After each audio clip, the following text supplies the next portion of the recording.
శ్రీ రామకృష్ణ ప్రభ ఛానల్ను చూడండి, మాసపత్రికను చదవండి. ఠాకూర్, ధనార్జన చేయకుండా కుటుంబ పోషణ ఎలా జరుగుతుంది? నిత్య జీవితానికి అవసరమయ్యే పనులు చేస్తూ కుటుంబ అవసరాలకు డబ్బు సంపాదించుకోవచ్చు. భగవంతుని ఈ విధంగా ప్రార్థించాలి. భగవాన్, నా నిత్యావసరాలు క్రమక్రమేణా తగ్గిపోయేట్లు అనుగ్రహించు. లేకపోతే వాటి వల్ల పడి నిన్ను మర్చిపోయే ప్రమాదం ఏర్పడుతుంది. నిస్వార్థంగా సేవలు చేస్తున్నామనే ప్రారంభిస్తాం, కానీ అవి కాలక్రమంలో స్వార్థపూరితాలుగా మారుతున్నాయి. ఒకసారి శంభు మల్లిక్ ఆసుపత్రులు, పాఠశాలలు కట్టించాలని, రోడ్లు వేయించాలని, వ్యవసాయానికి కావలసిన నీటి వస్తువులు ఏర్పాటు చేయాలని అన్నాడు. అవసరానికి మించినవి, శక్తికి మించిన భారమైన పనుల జోలికి పోవద్దు. నీ పరిమితిలో ఏం చేయగలవో ఆ కొద్ది మాత్రమే చెయ్యి. లేని ఏళ్ల భగవంతుని విస్మరించడం జరగవచ్చును. అయ్యా, ఈ జన్మలో భగవత్ సాక్షాత్కారం సాధ్యమేనంటారా? ఈ జన్మలోనే భగవత్ సాక్షాత్కారం పొందవచ్చు. సంసార జీవనం సాగిస్తూనే అప్పుడప్పుడు ఏకాంతవాసం చెయ్యాలి.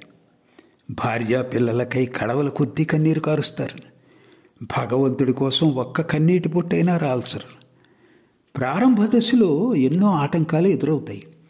వాటిని అధిగమించాలి. రోడ్డు పక్కన మొక్కలు నాటుతారు. నాటినప్పుడు చుట్టూ కంచె వేస్తారు, లేకపోతే పశువులు మేసివేస్తాయి.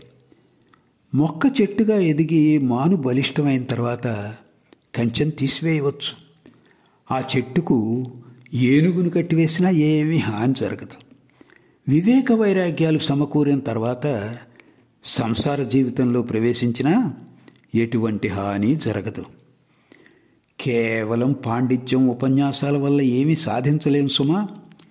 విచక్షణ జ్ఞానం, శాంత స్వభావంతో దైవాన్ని ఆరాధించాలి.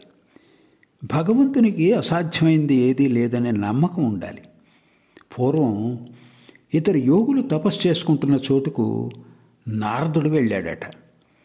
వారిద్దరూ వైకుంఠంలో విశేషాలు తెలపమని కోరారట. అందుకు నారదుడు, శ్రీ మహావిష్ణువు ఒక సూది బెజ్జం ద్వారా ఏనుగులను, ఒంటెలను పంపుతున్నాడు అని చెప్పాడట. అందుకు మొదటి యోగి, అవును, ఆయనకు ఏదీ అసాధ్యం కాదు అన్నట్ట. ఇక రెండవ యోగి, ఇది సాధ్యమయ్యే విషయమేనా అని ప్రశ్నించాడట.